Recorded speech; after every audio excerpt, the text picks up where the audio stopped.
വനിതകളുടെ ക്ഷേമത്തിനും ഉന്നമനത്തിനുമായി ജനാധിപത്യ പ്രക്രിയയിൽ സജീവ സാന്നിധ്യമാവാൻ ഒരുങ്ങുകയാണ് കൽപ്പകഞ്ചേരി പഞ്ചായത്ത് അധ്യക്ഷ കെ.പി. വഹീദ. പ്രസിഡന്റായിരിക്കെ തനിക്ക് ലഭിച്ച ഡോക്ടറേറ്റ് ബിരുദം തന്റെ ഉത്തരവാദിത്തം ഏറെ വർദ്ധിപ്പിച്ചതായും ഡോക്ടർ കെ.പി. വഹീദ മീഡിയ മിഷനോട് പറഞ്ഞു. പഞ്ചായത്ത് പ്രസിഡന്റായിരിക്കെ തിരക്കുകൾക്കിടയിലും തന്റെ സ്വപ്ന സാഫല്യത്തിന് വേണ്ടി പരിശ്രമിച്ച് ആ നേട്ടം കൈവരിച്ച് അതിന് ഗുണം മറ്റുള്ളവർക്ക് കൂടി പകർന്നു നൽകുവാൻ ഒരുങ്ങുകയാണ് കൽപ്പകഞ്ചേരി ഗ്രാമപഞ്ചായത്ത് പ്രസിഡന്റ് കെ.പി. വഹീദ. ജില്ലയിലെ പഞ്ചായത്തുകളിലെ മുസ്ലിം വനിതാ ജനപ്രതിനിധികളുടെ രാഷ്ട്രീയ ശാക്തീകരണം എന്ന പഠന വിഷയത്തിൽ തമിഴ്നാട് ചിദംബരം അണ്ണാമലൈ യൂണിവേഴ്സിറ്റിയിൽ നിന്നും PhD നേടിയ കെ.പി. വഹീദയുടെ നേട്ടം ഏറെ വാർത്താ പ്രാധാന്യം നേടിയിരുന്നു. ആ നേട്ടം കൈവരിക്കാൻ ആയതിനെക്കുറിച്ച് കെ.പി. വഹീദ പറഞ്ഞു വെക്കുന്നത് ഇങ്ങനെയാണ്. നീണ്ട 6 വർഷത്തെ പ്രയത്നത്തിൻ്റെ റിസൾട്ടാണ്. 2018 സെപ്റ്റംബറിലാണ് എൻട്രൻസ് എഴുതി, ഡിസംബറിൽ ഫലം വന്നു, ജോയിൻ ചെയ്തു. അതിനുശേഷമാണ് പഞ്ചായത്ത് പ്രസിഡന്റ് പദവിയിലേക്ക് വന്നിട്ടുള്ളത്. ഈ പദവി അതിനൊരു തടസ്സമാകുമോ എന്ന് ആദ്യം സംശയം ഉണ്ടായിരുന്നു. അത് പാർട്ടിയോട് അന്ന് തന്നെ പറഞ്ഞിട്ടുണ്ടായിരുന്നു. പാർട്ടിയാണ് പറഞ്ഞത് ഇല്ല, രണ്ടും കൂടി നിനക്ക് കഴിയും എന്നുള്ളത്. അത് വലിയൊരു മോട്ടിവേഷൻ തന്നെയായിരുന്നു. അതിനുശേഷം റിസർച്ച് എന്ന് പറയുമ്പോൾ റീസേർച്ചാണ്. അങ്ങനെയാണ് എൻ്റെ സാർ അവിടെ നിന്ന് പറയാറുള്ളത്. 6 മാസം കൂടുമ്പോൾ RAC മീറ്റിങ്ങുകൾക്ക് വേണ്ടി ചിദംബരം അണ്ണാമലൈ യൂണിവേഴ്സിറ്റിയിൽ പോകണം. അവിടേക്കുള്ള യാത്ര, ഇവിടുത്തെ മീറ്റിങ്ങുകളും കാര്യങ്ങളും എല്ലാം കൂടി. പക്ഷേ എന്ത് വന്നാലും ഇത് കംപ്ലീറ്റ് ചെയ്യും എന്നുള്ള എൻ്റെ ഉള്ളിൽ നിന്ന് ഞാൻ തന്നെ എന്നോട് പറഞ്ഞുകൊണ്ടിരിക്കുകയായിരുന്നു. കംപ്ലീറ്റ് ചെയ്യും, ചെയ്തേ പറ്റൂ എന്നുള്ളത്. എൻ്റെ കൂടെ ജോയിൻ ചെയ്ത 1-2 പേരൊക്കെ അവരൊക്കെ പാതി വഴിയിൽ വെച്ച് ഉപേക്ഷിച്ചിട്ട് പോയി. 2010 ഞാൻ പാർലമെൻ്ററി രാഷ്ട്രീയത്തിലേക്ക് ഇറങ്ങിയത്. അതിന് മുന്നേ രാഷ്ട്രീയത്തിലുണ്ട്. അതിനുശേഷം അന്ന് കുറ്റിപ്പുറം ബ്ലോക്ക് പഞ്ചായത്തിലേക്കാണ് ആദ്യമായി മത്സരിച്ചത്. അവിടെ ബ്ലോക്ക് പഞ്ചായത്തിൻ്റെ പ്രസിഡൻ്റായിരിക്കുന്ന സമയത്ത് ഒരുപാട് വനിതകളുമായിട്ട് കുടുംബശ്രീ പ്രവർത്തകർ, ആശാ വർക്കർമാർ, അംഗൻവാടി ടീച്ചേഴ്സ്, അവരുടെയൊക്കെ മീറ്റിങ്ങുകളൊക്കെ വിളിക്കുമ്പോഴും മീറ്റിംഗ് കഴിഞ്ഞ് ഇറങ്ങിപ്പോയാലും കുറേ പേര് എൻ്റെ അടുത്തേക്ക് പേഴ്സണലി വരാറുണ്ടായിരുന്നു, അവരുടെ പ്രശ്നങ്ങൾ പറയാൻ. അപ്പോഴൊക്കെ എനിക്ക് മനസ്സിലായത് അതിൽ വിദ്യാസമ്പന്നരായ ആളുകളുണ്ട്, നന്നായിട്ട് ഫിനാൻഷ്യൽ ഉള്ള ആളുകളുണ്ട്. പക്ഷേ പല കാരണങ്ങളാൽ കൊണ്ട് അവരൊക്കെ സമൂഹത്തിൻ്റെ മുന്നിലേക്ക് വരാതെ ഇന്നും പുറകിൽ നിൽക്കുകയാണ്. അപ്പോൾ അവരെ കുറിച്ചൊക്കെ പഠിക്കണം. എത്രത്തോളം ഇവിടുത്തെ സ്ത്രീ ശാക്തീകരണം നമുക്ക് എങ്ങനെ മുന്നോട്ട് കൊണ്ടുപോകാൻ പറ്റും, എവിടെയാണത് നിൽക്കുന്നത് എന്നുള്ളത് പഠിക്കണം എന്ന് അങ്ങനെയാണ് ആഗ്രഹം വന്നിട്ടുള്ളത്. പ്രസിഡന്റ് പദവിയും PhD പഠനവും ഒരുമിച്ച് കൊണ്ടുപോകാനാകുമെന്ന മുസ്ലിം ലീഗ് നേതൃത്വത്തിന്റെ അഭിപ്രായം തന്റെ ആത്മവിശ്വാസം വർദ്ധിപ്പിച്ചതായും നിരന്തരമായ പരിശ്രമത്തിന്റെ ഫലമായാണ് തനിക്ക് ആ നേട്ടം കൈവരിക്കാനായതെന്നും കെ.പി. വഹീദ പറഞ്ഞു. PhD നേടിയതിനെ തുടർന്ന് നേതാക്കളുടെയും പ്രവർത്തകരുടെയും അഭിനന്ദന പ്രവാഹമായിരുന്നു. ഇത് തന്റെ ഉത്തരവാദിത്വം വർദ്ധിപ്പിച്ചതായും സ്ത്രീകളുടെ ഉന്നമനത്തിനായുള്ള പോരാട്ടത്തിൽ മുൻപന്തിയിലുണ്ടാകുമെന്നും ഡോക്ടർ കെ.പി. വഹീദ പറഞ്ഞു വെക്കുന്നു. ശരിക്കും പറഞ്ഞാൽ ഞാൻ തന്നെ അത്ര പ്രതീക്ഷിച്ചിട്ടില്ല.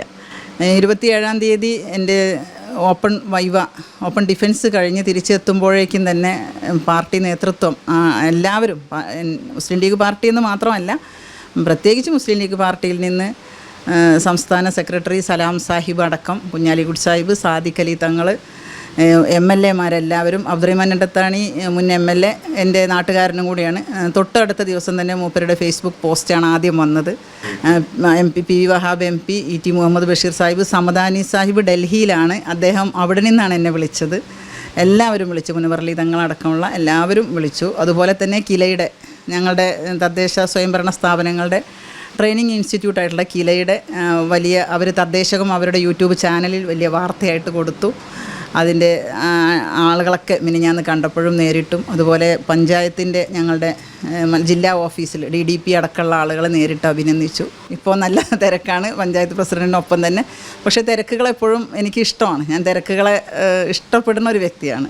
അങ്ങനെയില്ല, ശ്രമം എൻ്റെ ഭാഗത്തുനിന്ന് നടക്കുന്നില്ല. പാർട്ടി എന്താണോ തീരുമാനിക്കുന്നത് അങ്ങനെയാണ്. പാർലമെൻ്ററി രാഷ്ട്രീയത്തിൽ ഞാൻ അങ്ങനെ വിചാരിക്കുന്നത്. പക്ഷേ ഞാൻ എൻ്റെ അവസാന ശ്വാസം വരെ മുസ്ലിം ലീഗ് പാർട്ടിക്ക് വേണ്ടി എല്ലാ അർത്ഥത്തിലും പൊതുരംഗത്തുണ്ടാവും എന്നുള്ളത് തന്നെയാണ് ഉദ്ദേശിച്ചിട്ടുള്ളത്. സ്ത്രീകളോട് എനിക്ക് പറയാനുള്ളത്, ഒരു സ്ത്രീയുടെ ജീവിതം എടുത്തു നോക്കുമ്പം തുടക്കം തന്നെ ത്യാഗത്തിൻ്റെതാണ്. ജനിച്ചു വളർന്ന നാടും കൂട്ടുകാരെയും രക്ഷിതാക്കളെയും ഒക്കെ വിട്ടെറിഞ്ഞിട്ട് മറ്റൊരു സങ്കേതത്തിലേക്ക് നമ്മൾ കുടിയേറി പാർക്കുന്ന ഒരവസ്ഥയാണ്. അവിടെ നിന്ന് തുടങ്ങുന്ന ത്യാഗത്തിന് പിന്നെ അവസാനം വരെ ത്യാഗത്തിൻ്റേതാണ് സ്ത്രീയുടെ ജീവിതം എന്നുള്ളത്. പക്ഷേ അതിനിടയിൽ നമ്മൾ ഒന്ന് ത്യജിക്കുമ്പം അത് മറ്റൊന്നിന് നേട്ടമായിരിക്കണം എന്നുള്ളതാണ് പറയാനുള്ളത്. അത് എങ്ങനെയാണെന്ന് വെച്ചാൽ, വിദ്യാഭ്യാസത്തിന് കല്യാണം തടസ്സമാകരുത്, കല്യാണത്തിന് ജോലി തടസ്സമാകരുത്. അങ്ങനെ ഒന്ന് മറ്റൊന്നിന് തടസ്സമായി നിൽക്കാത്ത രീതിയിൽ എല്ലാ സഹോദരിമാരും, അതിൽ രാഷ്ട്രീയവും ജാതി ഒന്നുമില്ല, എല്ലാവരും മുന്നോട്ട് വരണം. ഇപ്പോഴും ഞാൻ ചിന്തിക്കുന്നത്, എൻ്റെ ഫൈൻഡിങ്സ് കുറേ ഉണ്ട്, എൻ്റെ പഠനത്തിൻ്റെ ഭാഗമായിട്ടുള്ള കുറേ ഫൈൻഡിങ്സ് ഉണ്ട്. അതിൽ ഒരുപാട് പേര് ഇപ്പോഴും വീടിൻ്റെ അകത്തളങ്ങളിൽ തന്നെയാണ്. അവർക്കൊക്കെ ആഗ്രഹം ഇല്ലാഞ്ഞിട്ടല്ല. ഞാൻ എൻ്റെ ലൈഫ് തന്നെ അതിന് ഉദാഹരണമാണ്. ഞാൻ 14 വർഷം കല്യാണം കഴിഞ്ഞിട്ട് വീട്ടിൽ തന്നെ ആയിരുന്നു.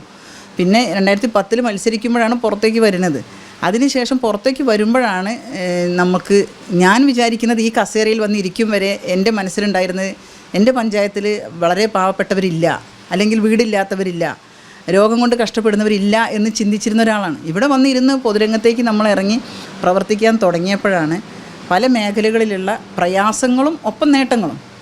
ഈ പഞ്ചായത്തിൽ തന്നെ ഒരുപാട് ഉയരങ്ങളിൽ ജീവിക്കുന്നവരുണ്ട്, എല്ലാം നേടിയവരുണ്ട്. അപ്പോൾ ആ നേട്ടങ്ങളെ കോട്ടങ്ങളും മനസ്സിലാക്കാൻ അപ്പോഴേ കഴിയുള്ളൂ. ഒരിക്കലും നമ്മൾ അകത്തളങ്ങളിൽ ഒതുങ്ങിക്കൂടരുത് എന്നാണ് പറയാറ്. 2012 മുതൽ 2015 വരെ കുറ്റിപ്പുറം ബ്ലോക്ക് പഞ്ചായത്ത് പ്രസിഡന്റായിരുന്ന KP വഹീദ മറ്റു നിരവധി സ്ഥാനമാനങ്ങളും അലങ്കരിച്ചിട്ടുണ്ട്. 2023 നാരി പുരസ്കാരവും KP വഹീദയെ തേടിയെത്തിയിരുന്നു. പല കാരണങ്ങൾ പറഞ്ഞ് വേണമെങ്കിൽ എനിക്ക് തന്നെ ഇത് പാതുവഴിയിൽ നിർത്താമായിരുന്നു. അങ്ങനെ ഈ കഴിഞ്ഞ 6 വർഷം എന്നെ സംബന്ധിച്ച് എല്ലാം കൊണ്ടും ഓക്കെ ആയ 6 വർഷമൊന്നും അല്ല. 6 വർഷത്തിനിടയിൽ ഫിസിക്കലി, മെൻ്റലി, ഫിനാൻഷ്യലി ഒക്കെ വന്നിട്ടുള്ള ഒത്തിരി പ്രശ്നങ്ങളുണ്ടായിരുന്നു. അപ്പോൾ അങ്ങനെയൊക്കെ പ്രശ്നങ്ങളുണ്ടെങ്കിലും നമ്മൾ ചെയ്യാം എന്ന് ഉറപ്പിച്ചു കഴിഞ്ഞാൽ എല്ലാം നമ്മുടെ കൂടെ വരും എന്നുള്ളത് എനിക്ക് എൻ്റെ സഹോദരിമാരോട് പറയാൻ പറ്റും എന്നുള്ളതാണ് ഏറ്റവും വലിയ സന്തോഷം. ഭർത്താവ് രണ്ടത്താണി വാര്യത്ത് ചോലയിൽ പറമ്പിൽ അബ്ദുറഹിമാന്റെയും മക്കളായ ബദറിൽ സിജാദ, ഷാമിൽ അഹമ്മദ്, ആയിഷ ഷസ്ന എന്നിവരുടെ പിന്തുണയും ഡോക്ടർ വഹീദയ്ക്ക് കൂട്ടായുണ്ട്. താൻ വിദ്യാഭ്യാസത്തിലൂടെ നേടിയെടുത്ത അറിവും അനുഭവ സമ്പത്തും മറ്റുള്ളവർക്ക് കൂടി പകർന്നു നൽകി രാഷ്ട്രീയ ജനാധിപത്യ പ്രക്രിയയിൽ സജീവ സാന്നിധ്യമാകാനാണ് ഡോക്ടർ KP വഹീദയുടെ തീരുമാനം. മീഡിയ വിഷൻ ന്യൂസിനു വേണ്ടി ക്യാമറ പേഴ്സൺ അലി KCVക്കൊപ്പം ബാബു എടിയൂർ. പുത്തനത്താണിയുടെ സ്വന്തം കനകമകൾ ജ്വല്ലറി ഇനി മുതൽ കനക ഗോൾഡൻ ഡയമണ്ട്സ്. കനക ഗോൾഡൻ ഡയമണ്ട്സ്, പുത്തനത്താണി. മാറുന്ന ലോകം, മാറ്റത്തിനൊപ്പം.